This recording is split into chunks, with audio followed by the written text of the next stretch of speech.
My name is Randy, 34 years old, and I went from being the family disappointment to owning Mountain Peak Resort, the same luxury destination my mother loved visiting without me. For years, she laughed at my freelance web development career, calling it a hobby, while excluding me from every family vacation. She never believed I could succeed without a real job. What she didn't realize was that her constant rejection only fueled my determination to prove her wrong in the most spectacular way possible. Before I tell you how I transformed from the family disappointment to the owner of Mountain Peak Resort, let me know where you're watching from and hit that subscribe button if you've ever had a family member who refused to believe in your dreams. I grew up in a middle-class neighborhood in Boulder, Colorado, with picturesque mountain views that most tourists would pay thousands to wake up to every morning. Our family consisted of 4 people. My father, Thomas, a dedicated accountant at a local firm. My mother, Margaret, a high school English teacher, obsessed with appearances and status. My younger sister, Allison, and myself. From the outside, we probably looked like the perfect American family, but appearances can be deceiving. My mother, Margaret, had very specific ideas about success. In her mind, respectable careers came with titles, offices, and steady paychecks. She valued stability and conventional paths above all else. Doctors, lawyers, professors, and executives earned her approval. Anything creative or non-traditional was dismissed as frivolous or temporary. "People need to see that you're successful," she would often say while straightening my father's tie before company gatherings. Perception becomes reality. My father, though more supportive of my interests, rarely contradicted my mother.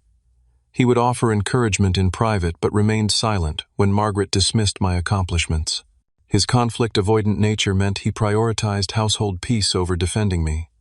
"Your mother wants what's best for you," he would say after particularly harsh criticism sessions. "She just expresses it poorly sometimes." My sister Allison, 2 years younger than me, quickly learned the formula for parental approval. She joined the right clubs, pursued the right hobbies, and eventually chose the right career path in hospital administration. She became the golden child, simply by following the blueprint my mother had designed. I discovered my passion for web design during my sophomore year of high school in the early 2000s. Our computer lab had just been updated, and I found myself spending lunch periods experimenting with basic HTML. What started as curiosity quickly evolved into obsession as I taught myself to code using library books and online tutorials. By junior year, I had created websites for my history teacher's classroom, the school chess club, and even a local coffee shop whose owner had been impressed by my initiative. I was proud of my work and excited to show my parents what I had accomplished. One evening at dinner, I nervously announced I had something to share. I connected my laptop to our living room television and pulled up the coffee shop website I had designed. I explained how I had incorporated their branding, created an online ordering system, and even helped increase their weekend traffic by 20%. My father nodded appreciatively. "That's impressive, son. You put a lot of work into this." My mother's reaction was less enthusiastic. She glanced at the screen, then returned to her meal. "That's nice that you've found a hobby, Randy, but computers are for playing games, not making a living. You should focus more on your real subjects." The dismissal stung, but I was fortunate to have Mr. Peterson, my computer science teacher, who saw potential in my work. He stayed after school to teach me advanced techniques and encouraged me to consider technology as a career. "The internet isn't going anywhere, Randy," he told me. "People who know how to build it will always have work." Our family had a tradition of annual vacations to Mountain Peak Resort, a beautiful property nestled in the Rocky Mountains about 2 hours from our home. These trips were sacred to my mother, who saved all year and planned every detail meticulously. For 1 week each summer, we would stay in a rustic, luxurious cabin, hike scenic trails, swim in the pristine lake, and pretend we belonged among the wealthy families who frequented the resort. These vacations represented some of my happier childhood memories, times when even my mother seemed to relax her rigid expectations. I remember fishing with my father, making s'mores with Allison, and even occasionally seeing my mother laugh genuinely as we played board games in the evening. The resort symbolized a version of our family that could have been one where acceptance wasn't conditional. Despite my mother's lack of support, My passion for web development continued to grow. I spent weekends building sites for imaginary businesses and summers learning new programming languages. While friends focused on sports or video games, I was teaching myself PHP and JavaScript, fascinated by the endless possibilities of the digital world. The contrasting treatment between my sister and me became increasingly apparent at family gatherings. During my junior year, a typical dinner scene played out that perfectly illustrated the dynamic. Allison got accepted to the state governor's leadership program my mother announced proudly to my grandparents who were visiting. Only 20 students in the state were selected. Everyone at the table offered congratulations while Allison beamed. I was genuinely happy for my sister who had worked hard for the opportunity. Randy made the honor roll too, my father added, trying to include me in the celebration. Yes, and he also designed a website for Mrs. Garcia's Spanish class, my grandfather said, having taken an interest in my digital projects. My mother's smile tightened. Well, everyone needs hobbies. Speaking of real achievements, did I mention Allison is considering pre-med programs? The conversation quickly returned to Allison's accomplishments, while my web design work was relegated to the status of an amusing pastime unworthy of serious discussion. This pattern would repeat itself countless times throughout my adolescence, shaping my understanding of my place within our family hierarchy. By the time I graduated high school, I had built a small portfolio of websites and a large reservoir of determination to prove my mother wrong. Little did I know how dramatically our relationship would deteriorate, or how sweetly satisfying my eventual revenge would be. When college acceptance letters arrived during my senior year of high school, I had several options to consider. My grades and test scores had opened doors to some respectable institutions, including a business program my mother heavily favored. But I had my sights set on the computer science department at Colorado State University, which had one of the better tech programs in the region. Business is versatile, my mother argued during what became a series of tense discussions. Computer science will limit your options. Technology changes so fast you could study for 4 years and graduate with obsolete skills. What she failed to understand was that adaptability was precisely what attracted me to the field. The constant evolution meant those who could learn quickly would always find opportunities. Despite her persistent pressure, I enrolled at CSU as a computer science major. My father, in a rare moment of parental backbone, supported my decision by pointing out that technology jobs were among the fastest-growing sectors. "The boy needs to follow his interests, Margaret," he said during our final family discussion on the matter. "He's the one who has to live with his choice." My mother responded by giving me the silent treatment for 2 weeks before my departure for college. University life offered a refreshing change from the constrained atmosphere of home. For the first time, I was surrounded by people who shared my interests and spoke my language. In study groups and computer labs, my skills were respected rather than dismissed. Professors encouraged innovation rather than conformity. Yet even in this supportive environment, my mother's voice remained in my head. During our weekly phone calls, she never failed to mention cousins or family friends who were pursuing serious degrees in medicine, law, or finance. "Your cousin Bradley just got an internship at Goldman Sachs," she mentioned casually during my sophomore year. "Starting salary for those positions is 6 figures after graduation. Something to think about." What she didn't know was that I had already begun finding my own path to success. During my second semester, I had stumbled upon the world of freelance web development through an online forum. A small business owner was seeking help building an e-commerce site, offering $500 for what seemed like a straightforward project. With nothing to lose but time, I submitted a proposal and was shocked when I was selected. I spent a week between classes building the site, delivered it on time, and received my first professional payment. The feeling was indescribable, a combination of pride, validation, and excitement. This wasn't just lunch money, this was real income, earned through skills I had taught myself. That first project led to a referral, which led to another. By junior year, I was earning enough through freelance work to cover my living expenses. I created a system where I could balance my coursework with client projects, often working late into the night, but thriving on the challenges each new website presented. My graduation day should have been purely celebratory, but my mother found ways to diminish the achievement. As relatives congratulated me on my computer science degree, She interjected with comments like, "Yes, he's good with computers. We're hoping he'll find something stable now that the college phase is over." The college phase. As if my 4 years of dedication to learning programming, database management system architecture, and user experience design were equivalent to an extended adolescent rebellion. The weeks following graduation became a battleground over my future. My mother had arranged an interview for an entry-level position at the insurance company where her friend's husband worked. When I explained that I planned to pursue freelance web development full-time, her reaction was immediate and harsh. "Freelance isn't a career, it's what people do between real jobs," she said, her voice rising. "No benefits, no security, no retirement plan. You might as well tell me you're going to play video games professionally." My father predictably expressed concern while attempting to remain supportive. "It's a big risk, son. Maybe consider a steady job while building your business on the side." Allison now, in her 3rd year of college, and firmly established as the family success story, offered her own brand of backhanded encouragement. "You've always been good with computer stuff. Maybe you could do this until something better comes along." Their collective lack of faith was disheartening, but not surprising. I had spent years in an environment where my passions and abilities were systematically undervalued.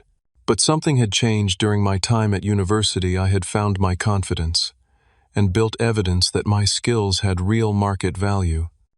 I rented a small 1-bedroom apartment in Denver's Capitol Hill neighborhood, an area popular with young professionals and close enough to downtown to meet clients easily.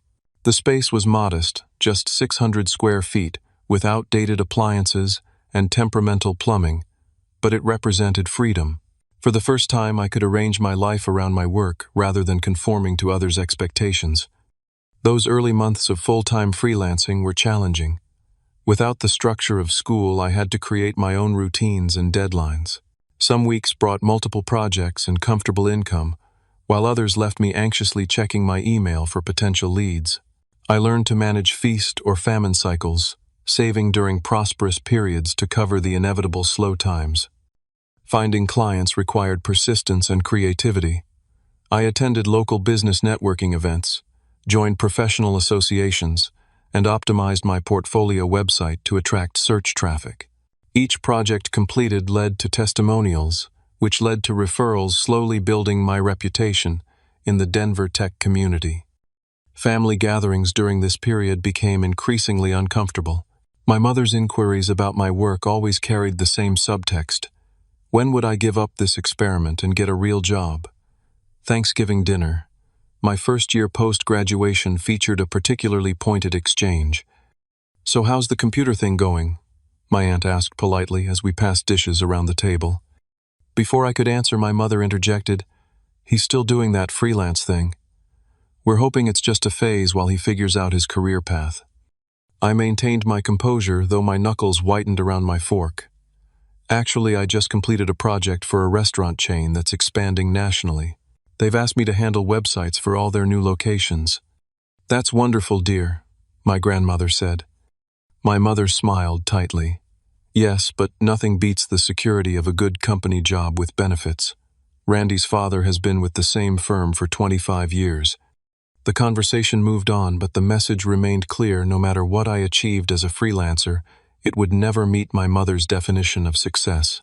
Rather than discourage me, her dismissal strengthened my resolve to build something undeniably impressive. The next 3 years marked a period of steady growth for my business. What began as one-man operation gradually evolved into something more substantial. I developed systems to streamline my workflow, created proposal templates that improved my client conversion rate, and invested in professional development courses to expand my technical skills. My workdays fell into a productive rhythm. I would wake at 6, exercise at a nearby gym, and be at my computer by 8. Mornings were dedicated to client communication and administrative tasks, while afternoons and evenings were reserved for focused development work. As simple as it sounds, this consistency was crucial to my early success. I diversified my services beyond basic website creation to include e-commerce implementation, custom application development, and digital marketing integration. This expansion allowed me to increase my rates and take on more complex, lucrative projects. One pivotal moment came when a local outdoor equipment retailer hired me to rebuild their online store. The owner had been disappointed with an expensive agency that had delivered a beautiful but functionally flawed website. I spent 2 months restructuring their e-commerce platform, fixing payment processing issues, and optimizing the site for mobile users. The results exceeded everyone's expectations. Online sales increased by 70% within the first quarter after launch. The owner was so impressed that he referred me to several business associates, including the CEO of a regional sporting goods chain with 30 locations across 3 states. This referral became my first 5-figure project.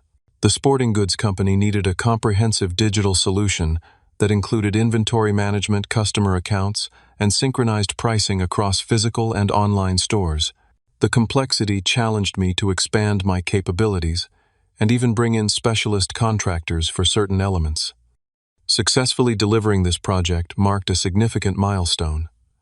Not only did it substantially increase my income, but it also positioned me as a developer capable of handling enterprise-level work.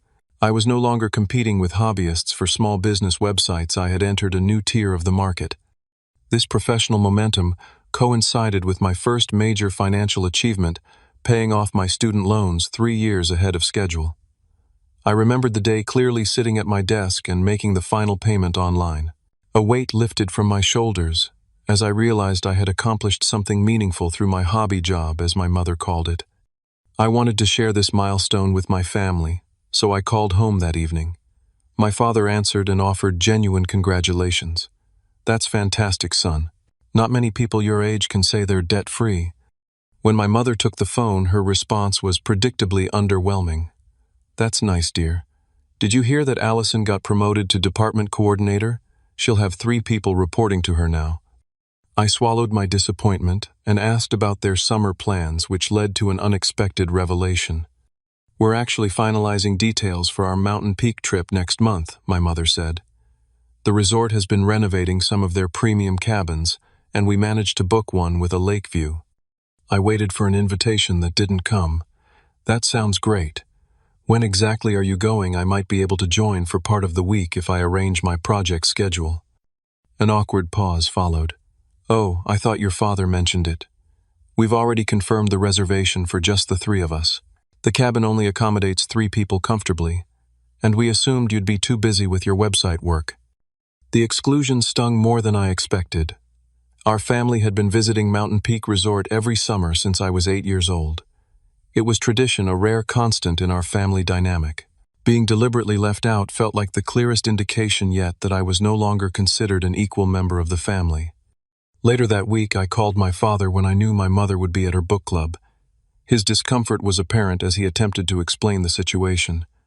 "Your mother thought." He began, then paused. "The truth is, Randy, she specifically requested a smaller cabin this year. She said something about you probably not being able to afford your share with your unstable income situation." The truth hit harder than any dismissive comment she had made before. This wasn't just about my mother not respecting my career choice. She was actively excluding me based on assumptions about my financial situation, assumptions she had never bothered to verify. I could have corrected these misconceptions, shown her my banking statements or client contracts. I could have offered to pay for the entire family vacation to prove my point, but something inside me hardened that day. If my success wasn't visible enough to earn basic inclusion in family activities, perhaps it wasn't worth trying to prove anymore. Instead of confronting my mother, I channeled my hurt into my work. I extended my office hours, took on additional projects, and pushed myself to excel in every aspect of my business. My apartment became little more than a place to sleep as I poured my energy into building something undeniable. This dedication paid off in tangible ways. I upgraded to a better apartment in a trendy neighborhood, bought a new car to replace my college clunker, and started investing a portion of my income in retirement accounts and stocks. Externally, I was displaying all the markers of success that should have impressed my status-conscious mother. Yet none of it seemed to register. When I drove my new Audi to a family dinner, my mother merely commented that leasing luxury cars was a poor financial decision. When I mentioned I was considering buying a condo, she warned about the housing market being unstable and the dangers of mortgages for people with irregular income. The pattern of exclusion continued the following year. I discovered through social media that my parents and sister had taken a cruise to Alaska, another family trip planned and executed without my knowledge. When I called to ask about it, my mother offered a flimsy excuse about last-minute arrangements and assumed scheduling conflicts. "We figured you wouldn't be able to get away from your computer long enough," she said with a laugh that contained no actual humor.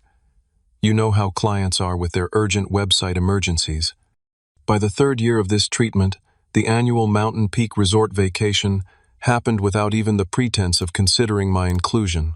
I only learned about it when my sister posted photos online with the caption, "Annual family tradition continues."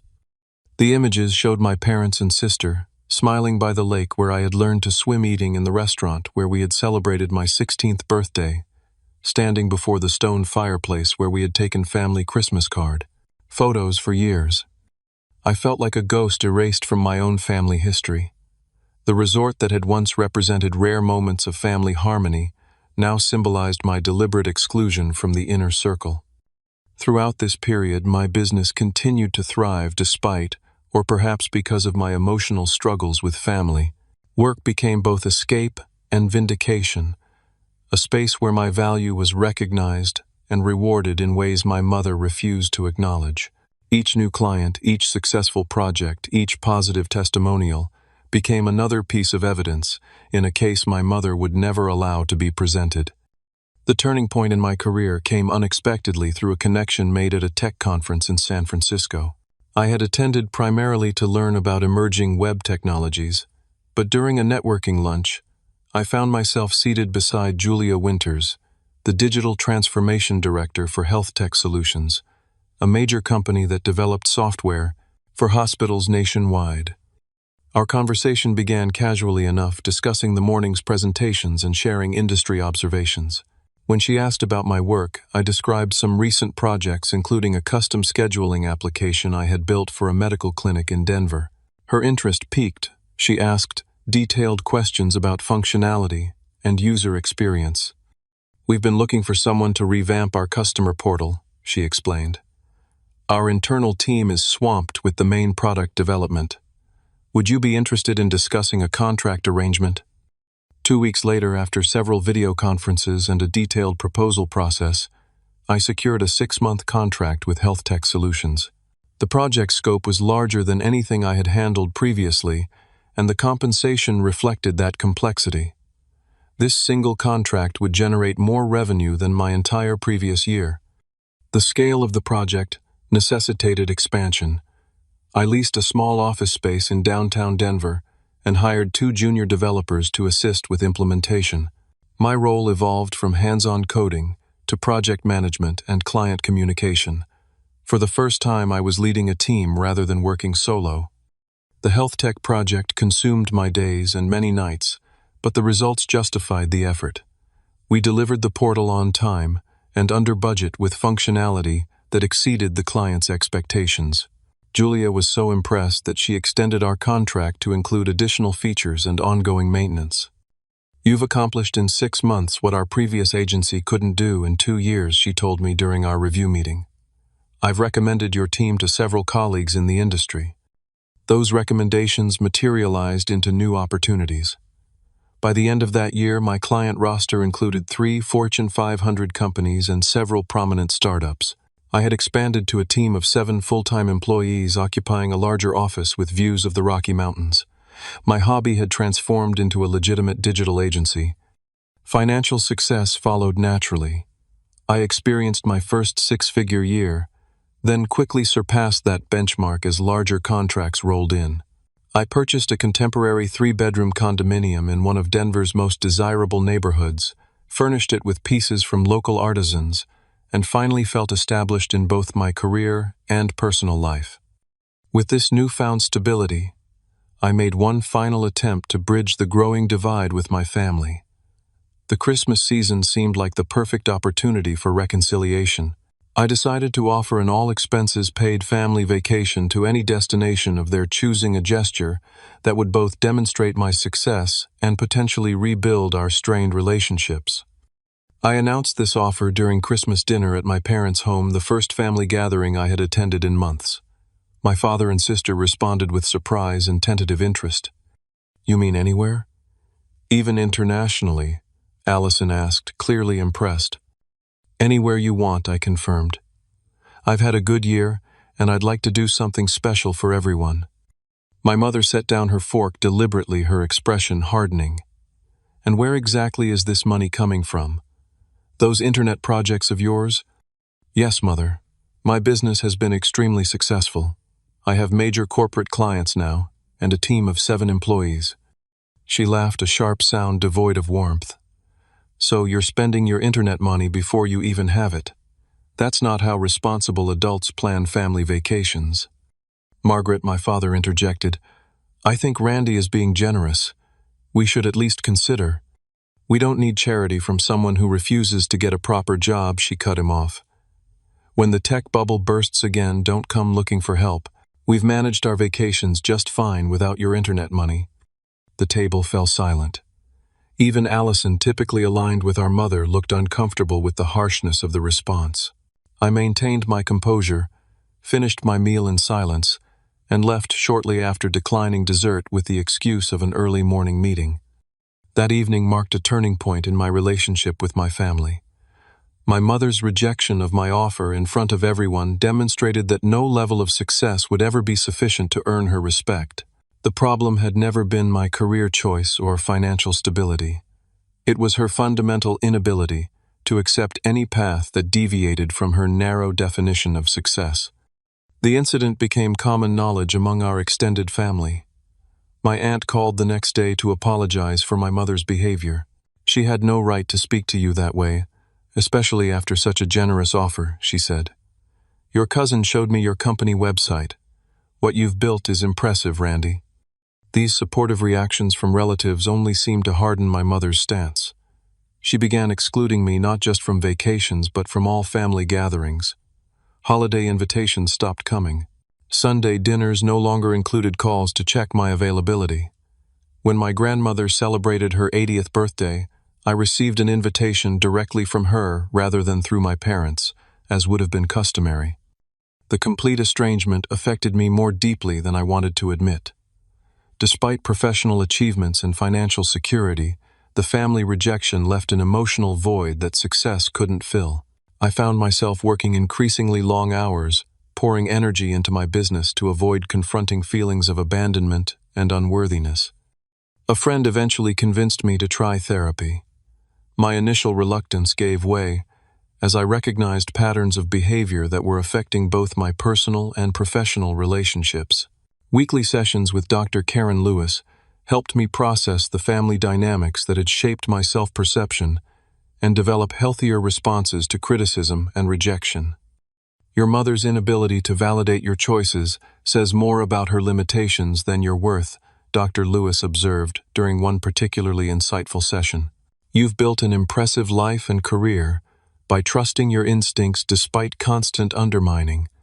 That demonstrates remarkable resilience." As I worked through these emotional challenges, I gradually built a support network of genuine friends and colleagues who appreciated me for who I was, rather than how closely I adhered to prescribed expectations. Weekend hiking trips, dinner gatherings, and even holiday celebrations with this chosen family provided the connection and acceptance I had long sought from my biological relatives. It was during this period of personal growth that I stumbled upon information that would ultimately lead to my most satisfying act of revenge. While browsing local business news, I noticed an article about struggling tourism properties in the Rocky Mountain region. Among the properties mentioned was Mountain Peak Resort, the very establishment that had been the site of both cherished childhood memories and painful exclusion. According to the article, the resort had been facing financial difficulties for several years. Decreased tourism following economic downturns coupled with increased competition from newer luxury properties had left the owners struggling to maintain profitability. They were considering selling to a development company that planned to demolish the historic main lodge and cabins to build modern condominiums. Something about this news struck a chord deep within me. The resort that had symbolized both family togetherness and painful rejection might soon cease to exist in its current form. The place where my mother had deliberately excluded me, year after year, could potentially become something entirely different, erasing even the physical location of those memories. As I sat in my office overlooking the Denver skyline, a plan began to form in my mind, a plan that would either bring closure to this chapter of my life or create the most satisfying revenge story I could imagine. The day after discovering Mountain Peak Resort's financial troubles, I contacted my business attorney, Sofia Rodriguez. Over lunch at a quiet restaurant near my office, I explained my interest in potentially acquiring the property. "This is quite different from your technology business," Sofia noted, raising an eyebrow. "Do you have hospitality experience? I'm not aware of." I smiled. "None whatsoever.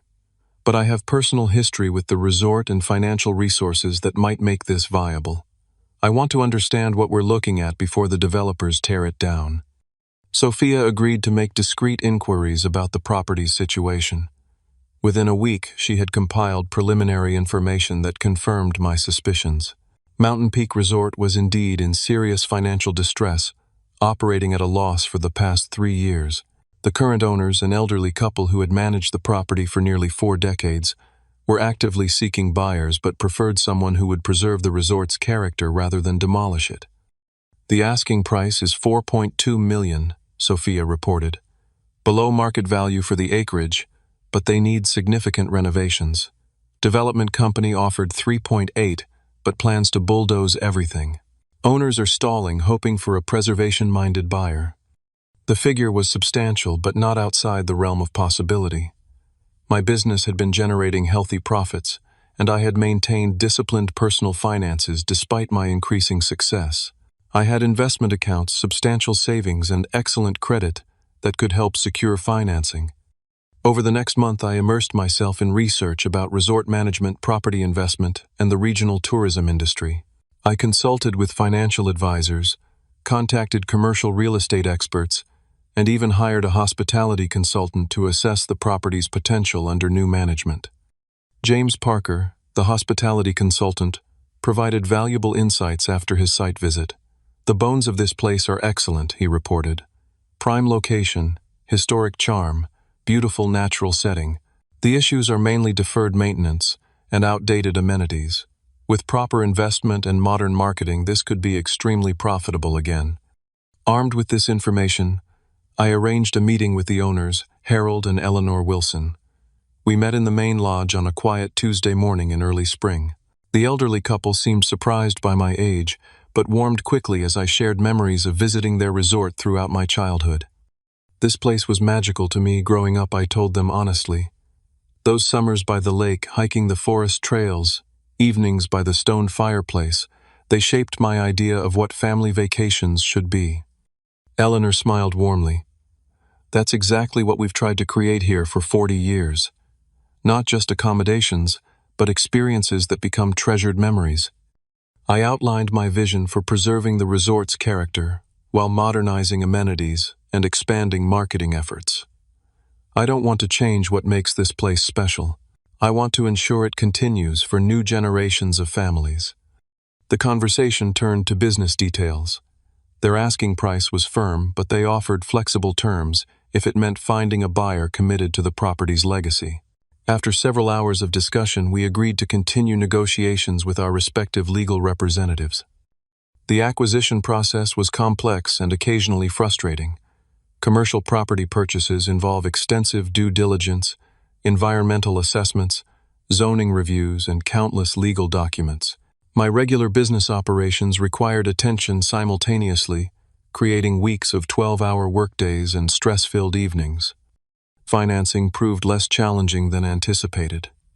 My business credit was excellent, and several banks competed for the commercial loan opportunity. My personal contribution would come from investment accounts and business profits representing about 30% of the purchase price. During the negotiation period, I assembled a management team to handle resort operations. I hired an experienced hotel manager who had worked with boutique properties in Aspen and Vail. I recruited a marketing director with a background in luxury travel promotion. I contracted with a renowned local chef to revitalize the restaurant offerings. Each team member shared my vision for honoring the resort's history while enhancing its appeal to contemporary travelers. 3 months after our initial meeting, I sat across from Harold and Eleanor Wilson in their attorney's office, signing the final paperwork to transfer ownership of Mountain Peak Resort. The purchase price was $4 million with a structured payment plan that provided the couple with retirement security while making the acquisition manageable for me. "We feel good knowing the resort will be in caring hands," Harold said as we shook on the deal. "Your plans respect what we've built while securing its future." Eleanor added, "We hope you'll find as much joy in this place as we have." What they didn't know, what no one knew except for my closest confidants, was the personal satisfaction this acquisition represented. Beyond business opportunity and preservation, this purchase was the ultimate response to years of exclusion and dismissal. The transaction closed without publicity. I instructed my team to maintain normal operations while we developed renovation plans and marketing strategies. Existing reservations would be honored, and current staff retained with improved benefits. The transition would be gradual and carefully managed to minimize disruption to guests. Over the next 2 months, we implemented the first phase of improvements. Guest cabins received updated bathrooms and new mattresses. The main lodge underwent subtle modernization that preserved its rustic charm while adding contemporary comforts. The restaurant menu was revitalized with locally sourced ingredients and regional specialties. The website and booking system were completely rebuilt naturally, using my agency's expertise. Throughout this period, I deliberately kept my ownership private. Staff were instructed to refer to the new ownership group rather than me specifically. This discretion served 2 purposes, allowing me to establish operational changes without the distraction of personal connections and preserving the element of surprise for the moment I knew would eventually arrive. That moment was approaching faster than I anticipated. While reviewing upcoming reservations, I noticed a familiar name, Margaret Wheeler. My mother had booked the family's annual week at the resort. The reservation was for their traditional time frame in late July, requesting their usual lakeside cabin for 3 people. The reservation had been flagged by the system due to the cabin in question being scheduled for renovation during that period. The booking manager had emailed my mother explaining the situation and offering alternative accommodations at a discounted rate. According to the notes, my mother had responded with characteristic entitlement, insisting on her preferred cabin and citing their long history as loyal guests. As I stared at the reservation details on my computer screen, a complex mix of emotions washed over me. Here was the perfect opportunity to reveal my ownership in the most dramatic fashion. The family that had excluded me from their annual retreat would now find themselves potentially excluded from the very property they cherished. I called the resort manager into my office. "The Wilson family reservation next month," I said carefully. "I'd like you to decline it." "Decline it, sir?" he asked, clearly confused. "They're apparently long-time guests. The previous owners left notes about their annual visits." "I'm aware of their history here," I replied. "This is a special situation that I'll handle personally. Please have all communication about their reservation directed to me." The wheels were set in motion for a confrontation 15 years in the making. As I finalized plans for the resort's grand reopening celebration, scheduled to coincide with what would have been my family's arrival, I felt a strange calm settling over me. Years of hurt and resentment were crystallizing into a single moment of perfect justice that I had never imagined possible. The call came on a Tuesday morning, exactly 17 days before my family's scheduled arrival at Mountain Peak Resort. I was in my office reviewing renovation progress photos when my assistant notified me that Margaret Wheeler was on the line demanding to speak with management about her canceled reservation. I took a deep breath, straightened my posture, and answered with my most professional voice. "This is Randy Wheeler, owner of Mountain Peak Resort. How may I help you?" A moment of silence followed then. My mother's voice tinged with confusion. "Randy, what are you talking about? I need to speak with whoever's in charge of reservations. There's been a mistake with our annual booking." "There's no mistake, Mother. I am the owner of Mountain Peak Resort. I purchased the property from the Wilsons 4 months ago." Another pause, longer this time. "That's not possible. You couldn't afford. I mean, this is ridiculous. Put the actual manager on the phone." I assure you this is not a joke. Mountain Peak Resort is now part of Wheeler Digital Properties, my company. The reservation department was following my explicit instructions when they declined your booking. Her voice shifted from confusion to anger. This is absurd. We've been coming to the resort for 20 years. We have a standing arrangement. I demand to speak with Harold Wilson. Harold and Eleanor have retired to Arizona. They sold the property to me, and I'm implementing various changes, including a more selective guest policy. Selective guest policy? Her voice rose sharply. What does that mean? Our family has a tradition at Mountain Peak. Yes, a tradition you've maintained by deliberately excluding me for the past 5 years. I thought you might appreciate the irony. The line went quiet except for her audible breathing. When she finally spoke again, her voice had that dangerous calm I remembered from childhood confrontations. Your father will hear about this. We're coming next week as planned. This childish stunt won't change anything. You're welcome to try, Mother. But I suggest saving yourself the drive. Your names have been placed on our restricted guest list. She hung up without another word. I sat back in my chair, heart pounding but mind clear. The confrontation had been briefer than I'd imagined, but no less satisfying. For the first time in our relationship, I held the power position, and we both knew it. I immediately called the front desk manager to warn him about potential issues. My family may attempt to make a reservation under a different name or show up without one. Under no circumstances are they to be accommodated without my direct approval. The following day, my father called. His tone was conciliatory, almost pleading. Randy, your mother is very upset about this resort situation. Surely we can work something out. This vacation is important to us. Was it important to include your son in family traditions? I asked, keeping my voice level. 5 years, Dad. 5 years of deliberate exclusion while you stood by silently. That was your mother's decision, not mine, he protested weakly. And your silence was a decision too. You chose peace with her over standing up for me every single time. He sighed heavily. What do you want from us, Randy? Nothing. That's the point. I don't need anything from you anymore, not approval, not inclusion, not even a relationship if it comes with conditional acceptance. I've built my own success despite being told repeatedly it wasn't real or valuable. After a pause, he asked, Is there any way we can still come to the resort? Your mother won't admit it, but this is hitting her hard. Good, I said simply. Maybe now she understands how it feels to be excluded from something that matters to you. Despite my warnings, my family arrived at Mountain Peak Resort the following week, pulling up to the entrance in my father's silver SUV, as if nothing had changed. I watched from my office window as they unloaded luggage with confident familiarity, clearly expecting to be accommodated despite our conversations. I had prepared the staff thoroughly for this possibility. The front desk manager, Michael, greeted them professionally, but firmly informed them that the resort had no available accommodations for them. My mother demanded to speak with management, and Michael calmly explained that the owner had left specific instructions regarding their party. When they refused to leave, I decided a face-to-face confrontation was inevitable. I walked calmly through the recently renovated main lobby, noting with satisfaction the impressed glances from other guests admiring the improvements. My family stood at the reception desk, my mother's face flushed with anger, my father looking uncomfortable, and my sister Allison checking her phone with apparent disinterest. Hello, I said as I approached. I believe Michael has explained the situation, but perhaps I can clarify further. My mother turned, her expression shifting from anger to shock as she recognized me in a tailored suit and resort name badge. You actually bought this place? She asked incredulously. This isn't just some stunt. Mountain Peak Resort is now part of my business portfolio, yes.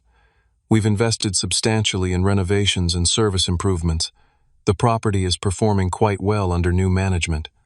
My father stepped forward, attempting diplomacy. Randy, we're already here. Surely you can find space for us just for this week, for old time's sake. I maintained professional composure despite the emotions churning beneath the surface. I'm afraid that won't be possible. As I explained on the phone, your reservation was declined, and we're fully booked with guests who received proper confirmation. My mother's voice rose, drawing attention from nearby guests. This is ridiculous. We've been coming here for 20 years. You're doing this out of spite. Actually, I'm doing this because it's my property and I decide who stays here, I replied calmly, just as you decided who participated in family vacations. Several relatives from my mother's side had gathered in the lobby, having arrived separately for what was apparently a larger family gathering than I'd realized. My Aunt Catherine approached cautiously. "Randy, is that really you? You own this place now." I nodded. "Aunt Catherine, it's good to see you. Yes, I acquired the resort earlier this year." "That's incredible," she said, genuinely impressed. "Your web design business must be doing amazingly well." "Digital solutions agency," I corrected gently.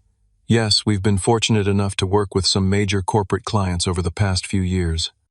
My mother attempted to regain control of the situation. "This is all very impressive, but it doesn't change the fact that we have a family tradition here that you're disrupting out of childish resentment."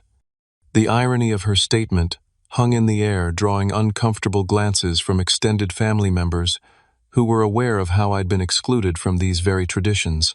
My cousin Bradley, who worked in finance and had often been held up as a model of success, stepped forward.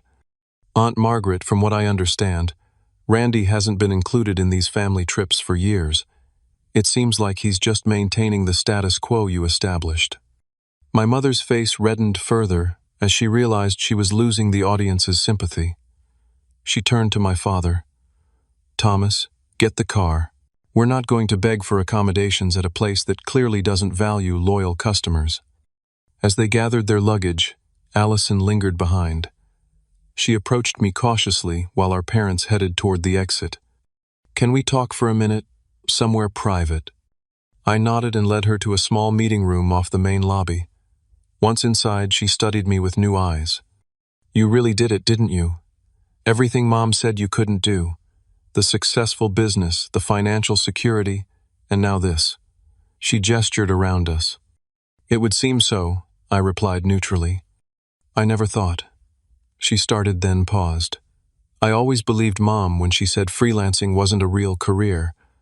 I thought you were struggling all this time." That was a convenient narrative for everyone. It justified excluding me while preserving the family's self-image. She looked down, genuinely embarrassed. "She was wrong about you. We all were. The way you were treated, especially these last few years, it wasn't right." This admission, the first acknowledgement from any family member of the unfairness I'd endured, cracked something open inside me. Not enough for instant forgiveness, but enough to consider the possibility of a different relationship with my sister moving forward. "Thank you for saying that," I said simply. "Would it be okay if I stayed?" she asked hesitantly. "Not for the whole week, maybe just tonight. I'd like to hear more about your business, how you built all this. If that's okay." The request surprised me, but after a moment's consideration, I nodded. "We have a single room available in the East Wing. I'll have Michael arrange it for you." As she left to inform our parents of her decision, I watched through the window as my mother and father loaded their luggage back into the SUV. My mother's rigid posture and sharp movements conveyed her fury, while my father's slumped shoulders suggested resignation. They drove away from the resort without Allison. The family unit fractured in a way that mirrored how they had fractured it years ago by excluding me. That evening, I joined Allison for dinner in the resort's renovated restaurant. Over locally sourced trout and Colorado wines, we began the careful process of rebuilding a sibling relationship that had been sacrificed to our mother's rigid expectations. She asked genuine questions about my business journey, expressing admiration for what I'd accomplished without the support system she had always taken for granted. "I never realized how much harder you had to work for everything," she admitted. "Mom made it so easy for me to follow her approved path that I never questioned whether it was right for you, too." "We were both doing what we thought we had to," I replied. "You adapted to her expectations, I defied them. Neither approach was wrong, just different responses to the same controlling environment." By the end of dinner, something had shifted between us. Not complete reconciliation, but the beginning of mutual respect and understanding that had been missing throughout our adult lives. When she departed the next morning, we exchanged phone numbers with a genuine promise to stay in touch independently of our parents. As I watched her car disappear down the resort driveway, I realized that my revenge had yielded unexpected results. I had purchased Mountain Peak Resort to make a point about success and exclusion, but in doing so, I had created an opportunity for rebuilding at least one family relationship on more authentic terms. In the weeks following the confrontation with my family, I threw myself into managing the resort's busy summer season. The renovations had been well received, with bookings exceeding projections and guest reviews, praising the perfect balance of traditional charm and modern amenities. What had begun as an act of revenge had evolved into a genuinely rewarding business venture. I established a routine of spending 3 days each week at the resort and the remainder at my digital agency office in Denver. The dual responsibilities were demanding but surprisingly complementary. My technology background proved valuable in modernizing the resort's operations, while the hospitality business offered a tangible counterpoint to the digital world I had inhabited exclusively for so long. As August transitioned to September, I noticed a subtle shift in my emotional landscape. The satisfaction of turning away my parents had been powerful in the moment, but the lasting impression was something more nuanced than simple revenge. For perhaps the first time in my adult life, I had demonstrated my worth, not through words or explanations, but through undeniable achievement. The need to prove myself to my mother began to fade, replaced by genuine pride in what I had built for my own satisfaction. This personal evolution coincided with a deepening relationship with my sister. After her unexpected stay at the resort, Allison and I began regular video calls that gradually rebuilding our sibling bond. She visited the resort again in September, this time bringing her fiancé James to meet me properly. "I never told you how impressed he was with your story," she confided during a hike on the resort's mountain trail. "After meeting Mom and Dad, he couldn't understand how we could be related to the same parents but have such different experiences." "Different children trigger different parental responses," I replied. "You fit her model of success, so she supported you. I challenged it, so she rejected me." "Still, it wasn't fair," Allison said firmly. "I've been doing a lot of thinking about how I participated in that dynamic without questioning it. I'm sorry, Randy." Her apology, offered without qualification or excuse, helped heal wounds I hadn't fully acknowledged. The relationship we began rebuilding was more authentic than anything we had shared growing up, based on mutual respect rather than comparative worth in our mother's eyes. October brought an unexpected development. My father called on a Tuesday evening, his voice hesitant but determined. "I've been doing some thinking, son, about everything that's happened, my role in it, how your mother and I treated you over the years." I remained silent, allowing him space to continue. "I failed you," he said simply. "I should have stood up for you, should have insisted you be included in family activities regardless of your mother's opinions about your career. I chose the path of least resistance, and you paid the price for my weakness." His candor surprised me.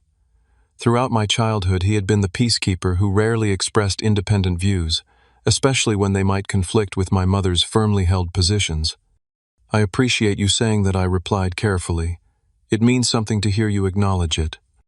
"Your sister has been talking with me," he admitted. "She's helped me see things from your perspective. I wonder, would it be possible for me to visit the resort sometime? Just me.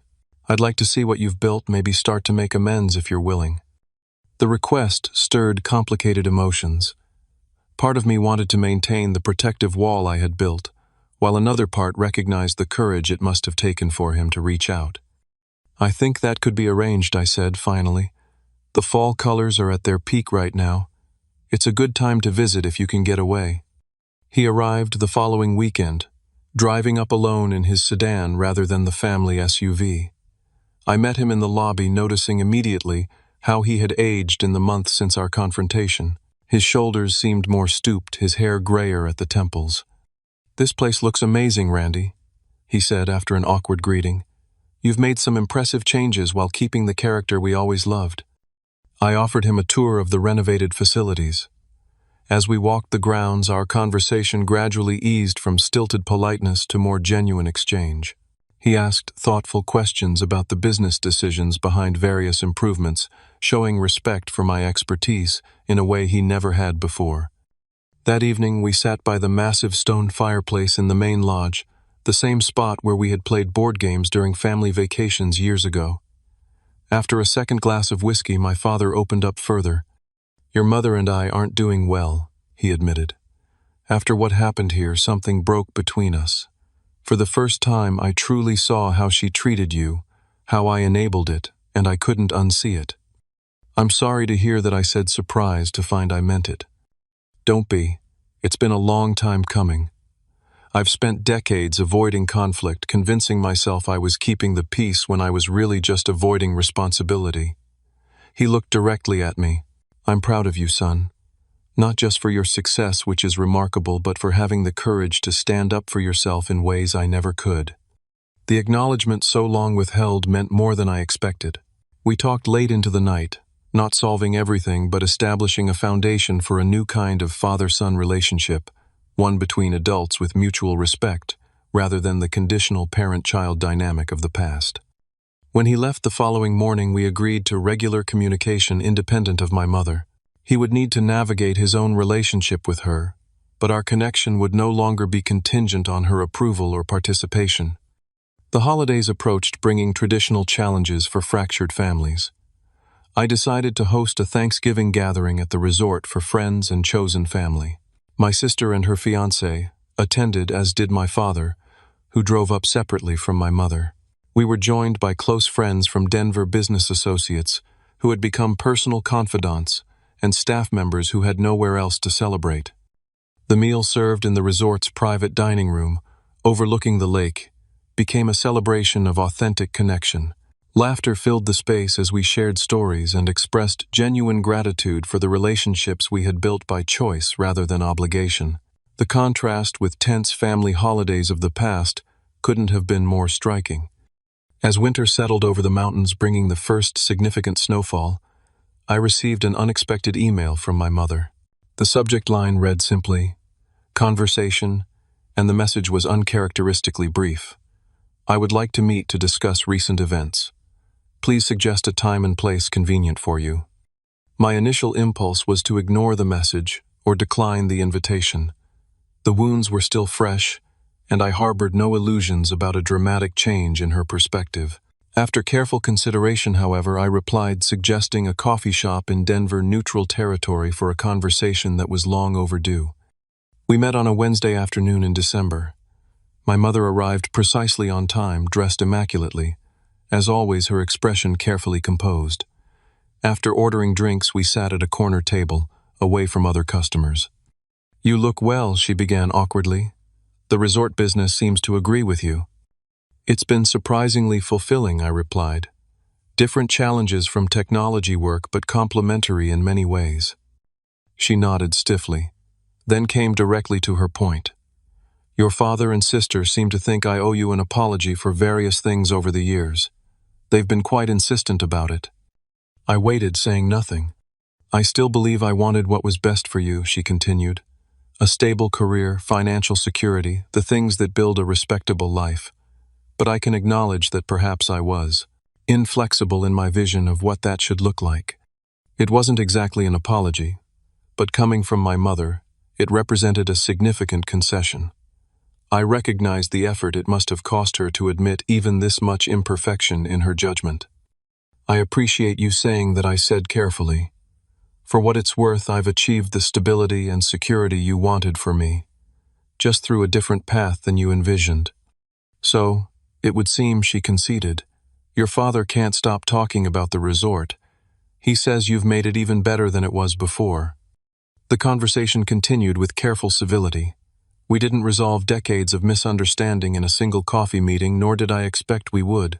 What mattered was establishing a framework for potential future interaction that didn't require either complete estrangement or my total capitulation to her worldview. As winter gave way to spring, I found myself reflecting on the journey that had brought me to this point. What had begun as a quest for revenge had evolved into something more meaningful, a reclamation of personal power and the creation of new possibilities. The resort that once symbolized my exclusion now represented my ability to define success on my own terms. I hosted a special weekend for friends at Mountain Peak Resort as the first anniversary of my purchase approached. We gathered around a bonfire by the lake, sharing stories and toasting marshmallows under a blanket of stars. Looking around at these people who accepted me without conditions, I felt a profound sense of gratitude. "You know," said my friend Marcus, raising his glass, "when you first told me you were buying this place to stick it to your family, I thought you were making a business decision for all the wrong reasons. But look what you've created here." Something amazing came from that initial motivation. His observation resonated deeply. What began as an act of defiance had transformed into a source of genuine joy and connection. The resort had become not just a business success, but a physical manifestation of the life I had built, despite or perhaps because of the obstacles placed in my path. The most profound lesson I learned through this journey was that true freedom comes not from winning approval or proving others wrong, but from releasing the need for external validation altogether. Success isn't measured by convincing skeptics of your worth, but by creating a life that aligns with your own values and brings genuine satisfaction. My relationship with my mother remains complicated, a work in progress with carefully maintained boundaries. My connections with my father and sister have deepened into something authentic and mutually supportive. The resort continues to thrive under my ownership, creating new memories for guests while serving as a reminder of how far I've come. If there's one message I hope resonates with those who hear my story, it's this: your worth isn't determined by those who fail to see your potential. The opinions that once wounded you so deeply can become irrelevant when you build a life on your own terms. Sometimes, the greatest revenge isn't making others sorry, but becoming so completely yourself that their approval no longer matters.